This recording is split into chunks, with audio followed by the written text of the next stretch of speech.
वहां बहुत सारी फैक्ट्रीज हैं, बड़ी बड़ी मील है, कंपनीज हैं, लेकिन जिन आदिवासियों की जमीन के ऊपर फैक्ट्री बनी, जिन आदिवासी लोगों की जमीन के ऊपर कंपनी बनी, वो आदिवासी लोग या तो कहीं भीख मांग रहे हैं या फिर कहीं मजदूर बन के फटे कपड़े फटे चप्पल में मजदूरी कर रहे हैं। मतलब वहां जिनकी जमीनें गई है उस उद्योग उस उद्योग के लिए, जिन लोगों ने जमीनें दी हैं, उन लोगों को नौकरी तक नहीं मिली, उसके अंदर काम भी नहीं मिला। मतलब कहते हैं ना, लेबर लेबर भी नहीं मिला। समय कम है, हम आपका ज्यादा समय नहीं लेंगे।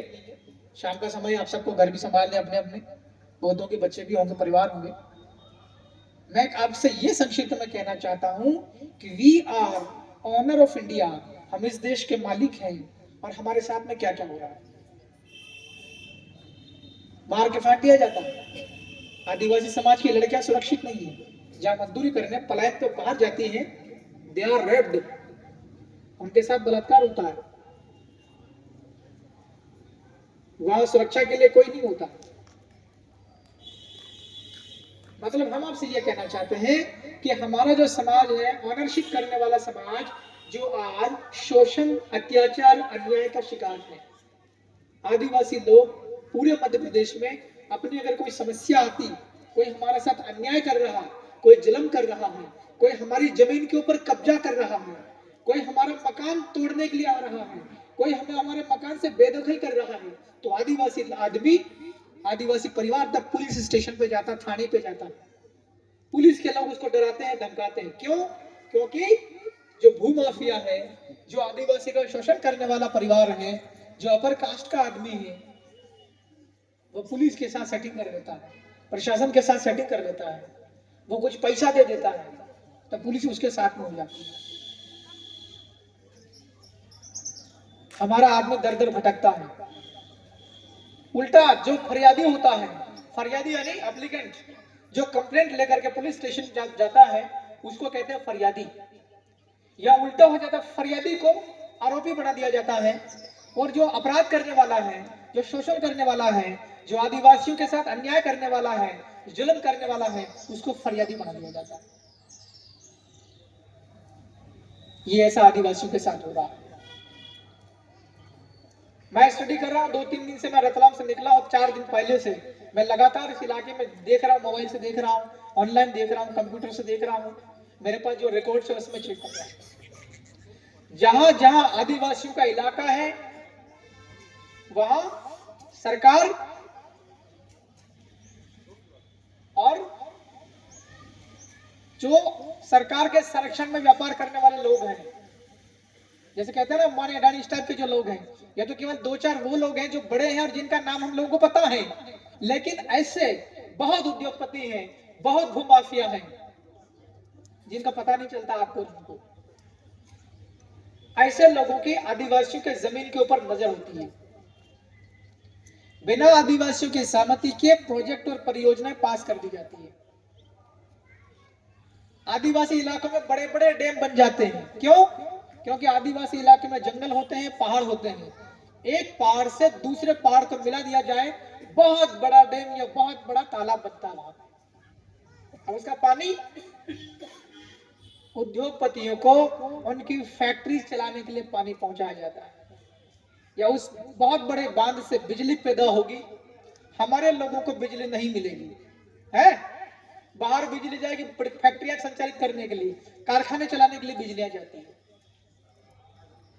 हमारे लोगों को थोड़ी बहुत बिजली मिलती है, 1 घंटा बिजली मिलती है सिंचाई के लिए या खेत घर पे बल्ब जलाने के लिए, और बिजली का बिल मिलता है 24 घंटे बिजली चलाने का। यानी कि हमारे जो आदिवासियों की जल जंगल जमीन को लगातार लूटा जा रहा है। हमारे आदिवासी लोग कितना ही पढ़ाई कर ले, लेकिन हम एक आदिवासी पढ़ करके बड़ा अफसर बन जाता है, लेकिन उसका पूरा परिवार गांव के अंदर रहता है। उसके पूरे परिवार की जिंदगी जीना और मरना गांव में निर्भर है। गांव के अंदर थोड़ी बहुत खेती है, उसकी वजह से जिंदा रहेगा अस्तित्व। शहर में आदमी हो जाता है आजकल, तो धर्म भी बदल जाते हैं, बड़े बड़े लोग अधिकारी अफसर बन जाते हैं, है ना। यानी कि हमारा समाज अगर जिंदा रहेगा, हमारे समाज को अगर अस्तित्व जिंदा रखना है, तो हमको जल, जंगल और जमीन, इन 3 चीजों के ऊपर हमको सुरक्षा करनी होगी। असल में यह लड़ाई आपके इलाके में, हमारे भिल प्रदेश के इलाके से पहले से चली आ रही है। जल, जंगल, जमीन की लड़ाई पहले से ही चली आ रही है, लेकिन इस लड़ाई का परिणाम क्यों नहीं आ रहा है? 40-40 साल तक, 50-50 साल तक लड़ाई चलती, लेकिन फिर भी रिजल्ट नहीं आता। उसका क्या रीजन है? उसका कारण प्रीतिम भाई ने बता दिया है।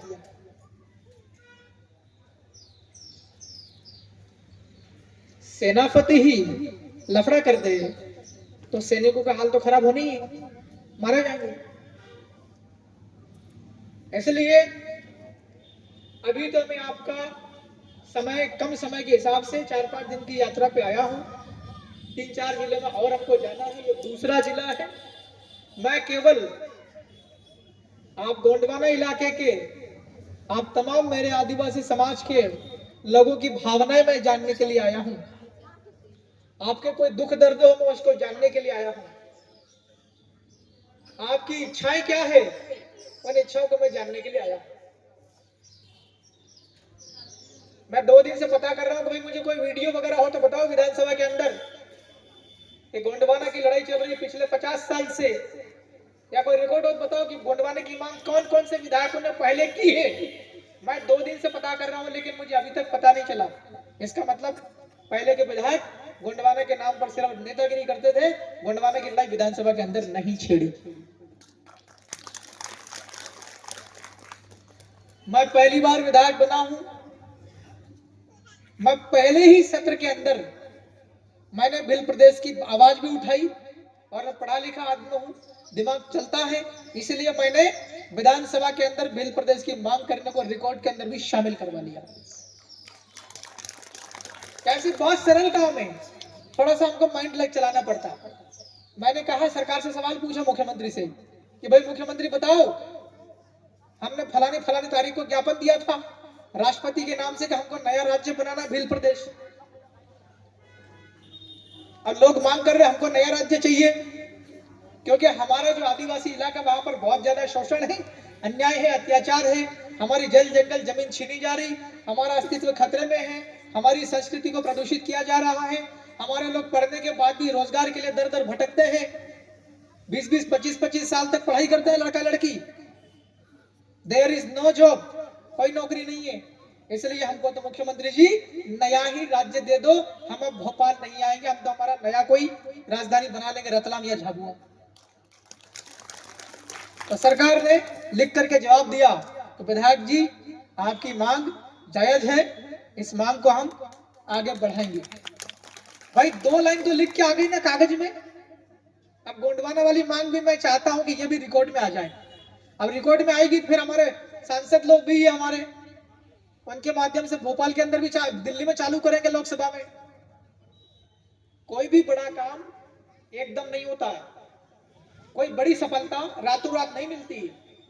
आप में से ज्यादातर लोग पढ़े लिखे हैं, कोई नौकरी की तैयारी करता है तो हम लोग को लगभग 3-3, 4-4 साल लगते हैं।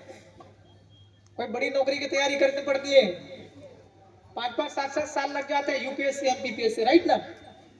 तो जो गोंडवाना नया राज्य बनाना है और पूरे समाज के हर व्यक्ति का न्याय करना है, थोड़े बहुत लोग नहीं, करोड़ों लोग हैं, इतने लोगों का भविष्य तय करना है, तो गोंडवाना जो नया राज्य वो रातों रात नहीं मिलने वाला है।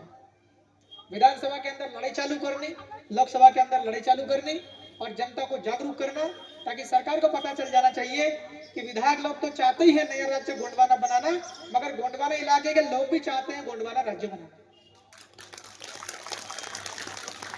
अब बहुत लोगों का एक मिसकंसेप्शन होता है कि गोंडवाना राज्य बन जाएगा तो केवल गोंड लोग ही राज करेंगे। ऐसा नहीं है।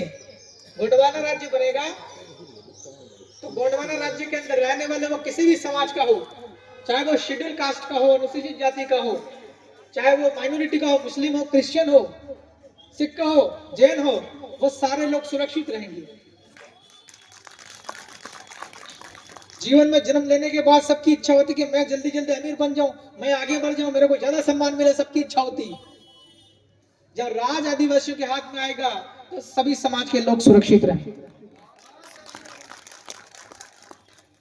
इसलिए मूल लड़ाई हमारे भारत के संविधान में लिखा हुआ है, संविधान की 5वीं अनुसूची। बस 5वीं अनुसूची के अंदर में साफ साफ लिखा है, आदिवासी इलाके में आदिवासियों का राज, सारी समस्याओं का समाधान इसी में शामिल है।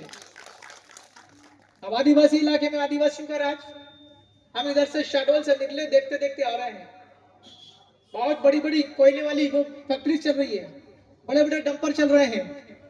अब कौन सा डंपर लाइसेंस वाला है, कौन सा डंपर चोरी करके कोयला ले जा रहा है, ये भी एक सवाल है। लेकिन हम उधर से आ रहे हैं, लंबी दूरी तय करी है, डंपर बहुत तेज गति से चलते हैं, रेत वाले डंपर भी बहुत तेज गति से चलते हैं। इसका मतलब है कि ये माल चोरी का है। परमिशन वाला होता है, पूरी रॉयल्टी भरता है, टैक्स भरता है, वो आदमी नियम का पालन करते हुए जाता है। और चोरी करने वाला आदमी पुलिस हो, पटवारी हो, तहसीलदार हो, उनको कुचलता हुआ जाता है। इसका मतलब मैं ये कहना चाह रहा हूं, आपके इलाके के अंदर में खनिज की लगातार चोरी हो रही है। खनिज मतलब जल, जंगल, जमीन। इस जमीन के अंदर जो कुछ निकलेगा उसको कहते हैं खनिज। रेत, बिना रेत से आप 5 फुट लंबा, 5 फुट ऊंचा कमरा तक नहीं बना सकते हो। दिल्ली बॉम्बे जैसे बड़े बड़े शहर विकसित हैं, हमारे आसपास के आपका मकान बनाना हो, बगैर रेत से कोई मकान बनता है क्या? बगैर रेत से किसी कोई प्रकार का ऑफिस बनता है क्या? बगैर रेत से कोई फैक्ट्री बनती है क्या? जमीन के अंदर से कोयला निकलता है। इसके अलावा जो भी कुछ खनिज होता है वो जमीन के अंदर से ही निकलता है। आपका जो इलाका है, ये गोंडवाना इलाका है, इसका नामकरण ही, इस गोंडवाना इलाके का नाम गोंडवाना, इसके अंदर भरपूर खनिज है, इसी की वजह से इसका नाम गोंडवाना पड़ा हुआ है। ये अलग विषय है कि गोंड ट्राइब जो बहुत ज्यादा संख्या में है, मगर इस जमीन के अंदर हर कण में, हर कदम पर खनिज है। हमारे भिल प्रदेश के इलाके में ना के बराबर है। इतना समृद्धशाली आपका मिट्टी है, इतनी महंगी मिट्टी है। इस मिट्टी के अंदर, इस मिट्टी के ऊपर जन्म लेने वाले आप सभी आने वाले समय में सरकार के मुखिया हो सकते हो।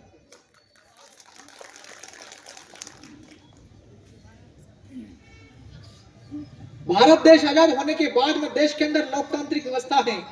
लोकतांत्रिक, लोगों के द्वारा, लोगों के लिए, लोगों का। विधायक तो बन रहे हैं लोगों के द्वारा, वोट तो डालते हैं, मगर शासन लोगों का नहीं है।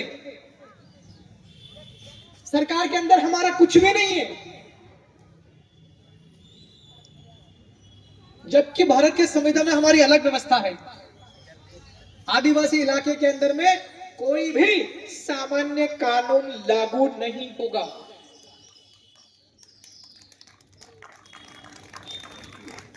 मेरी विधानसभा क्षेत्र के अंदर में हमको टंटिया बिल की मूर्ति लगाने की इच्छा हुई। जिस गांव में मूर्ति लगानी थी, उस गांव के लोग गए एसडीएम के पास, अनुमति दे दो साहब। एसडीएम ने बोला आदिवासी की मूर्ति नहीं लग सकती, दूसरी मर्जी पड़े वो लगा दो, अजरंग बली बजरंग बली। मैंने कहा यार ऐसे काम नहीं चलेगा। मैं गया मूर्ति लेने के लिए, देर की शाम थी, हम आए तब तक रात की 2 बज गई थी। हमने कहा साला रात को ही मूर्ति लगा तो सवेरे का क्यों इंतजार करें? जब इलाका हमारा, राज हमारा, जो काम हमको दिन में करना वो रात को भी कर लेंगे। तो हमारा कल्चर लगातार इसलिए खत्म किया जा रहा है, हमारे रीति रिवाज, हमारी परंपरा इसलिए खत्म की जा रही, ताकि आने वाले समय में आदिवासियों को आदिवासी नहीं रहने देना, ताकि आदिवासियों की जमीन गैर आदिवासियों के नाम कर सके, बड़े बड़े भूमाफिया होते उद्योगपति उनको दे सके, आदिवासियों की जमीन के ऊपर फैक्ट्री और कारखाने स्थापित हो सके। ऐसी योजना लोग लेकर के चल रहे हैं। बहुत पढ़े लिखे लोग होते हैं, हम उनको भी बोलते हैं कि तुम लोग भी पढ़े जरूर है, अपना नौकरी कीजिए, बड़े अफसर बनकर रहिए, अपना जीवन शैली बहुत ऊंचा रखिए, लेकिन आदिवासी रीति रिवाज और परंपरा इसको बनाकर रखना।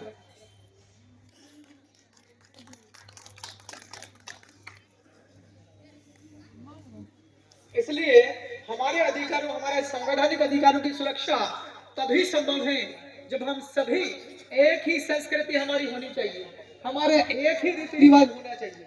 लेकिन अभी आज के समय में हमारा नुकसान हो रहा है, हमारे रीति रिवाज, हमारे कल्चर प्रभावित किए जा रहे हैं, प्रदूषण हो रहा है, हमारा बहुत साफ साफ परंपरा में, साफ सुथरे रीति रिवाज में प्रदूषण हो रहा है।